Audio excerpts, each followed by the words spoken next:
أعوذ بالله من الشيطان الرجيم. بسم الله الرحمن الرحيم. الحمد لله رب العالمين، والصلاة والسلام الأتمان الأكملان على مولانا رسول الله وآله وصحبه. أحبتي في الله، فمن أخلاق الإسلام وصنائع المعروف الصلح بين الناس إذا تخاصموا، الصلح بين الناس إذا تقاطعوا وتهاجروا، فالصلح بين الناس فيه منافع كثيرة، وقطع الخصومات والهجر والعداوة والبغضاء، ويخلق المحبة بين القلوب في زمن كثرت فيه النزاعات والخصومات، والهجر والقطيعة بين الأقارب والجيران والأصدقاء والشركاء وغيرهم. من الأخلاق ديال الإسلام ومن الصنائع ديال المعروف الصلح بين الناس إلا تخاصموا، الصلح بين الناس إلا تقاطعوا وتهاجروا. الصلح بين الناس فيه المنافع كثيرة، تيقطع الخصومات وتيطفي العداوة والبغضاء وتيخلق المحبة في القلوب ديال المؤمنين في الزمان اللي كثرت فيه النزاعات والخصومات والهجر والقطيعة بين الأقارب والجيران وبين الأصدقاء والشركاء وغيرهم.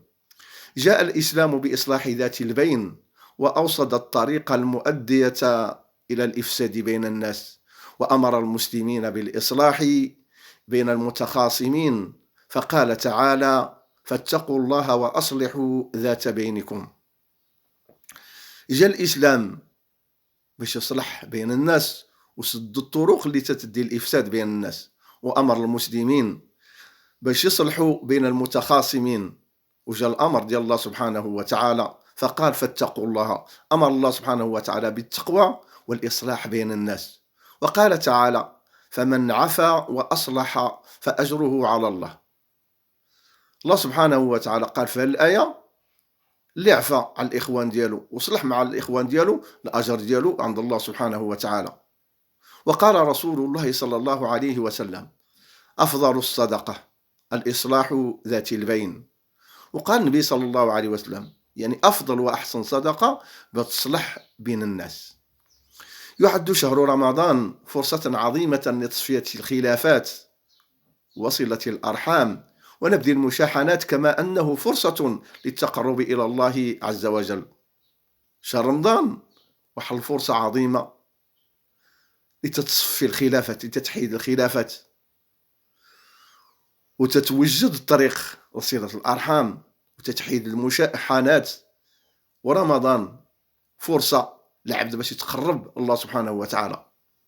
والصلح في هذا الشهر الفضيل يطهر القلوب ويحقق الطمأنينة والهدوء والأمن والاستقرار في قلوب المؤمنين. الصلح في هذا الشهر الفضيل تيطهر القلوب وتيحقق الطمأنينة والهدوء والأمن والاستقرار في القلوب ديال المؤمنين.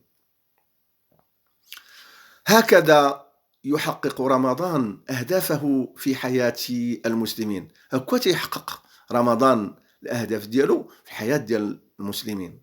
والصلح خير، هذا كلام رب العالمين. الصلح خير، هذا الكلام ديال الله سبحانه وتعالى. الصلح خير من النزاع والخصام، الصلح خير من الهجر والفراق، الصلح خير من القصص والانتقام. فمهما حصل خصام بين الزوجين فالصلح خير، مهما يحصل الخصام بين الزوجين شنو هو الحل؟ فالصلح خير.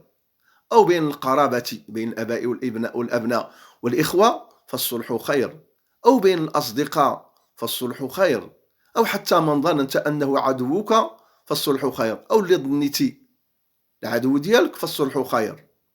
فقد قيل: العاقل لا يعادي أحدا. قيل العاقل اللي عنده العقل ما تيعادي شي واحد. فالمصلح هو الذي يحب الخير والهدوء لنفسه ولغيره من الناس. المصلح شكون هو؟ اللي تيصلح بين الناس، هو اللي تيحب الخير والهدوء لنفسه والغير من الناس، يبذل جهده بنفسه وماله ليصلح بين المتخاصمين. تيدير الجهد ديالو بالنفس ديالو وبالمال ديالو وبالوسائل ديالو باش يصلح بين المتخاصمين. قلبه من أحسن الناس قلوبا، نفسه تحب الخير وتشتاق إليه. القلب ديالو من أحسن القلوب ديال الناس، نفسه تتحب الخير وتشتاق الخير وتتقلب على الخير.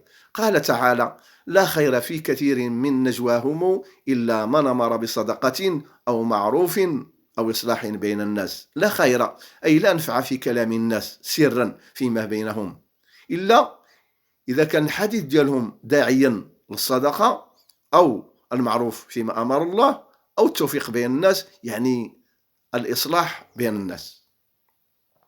ربنا تقبل منا إنك أنت السميع العليم، وتب علينا إنك أنت التواب الرحيم. سبحان ربك رب العزة عما يصفون، وسلام على المرسلين، والحمد لله رب العالمين.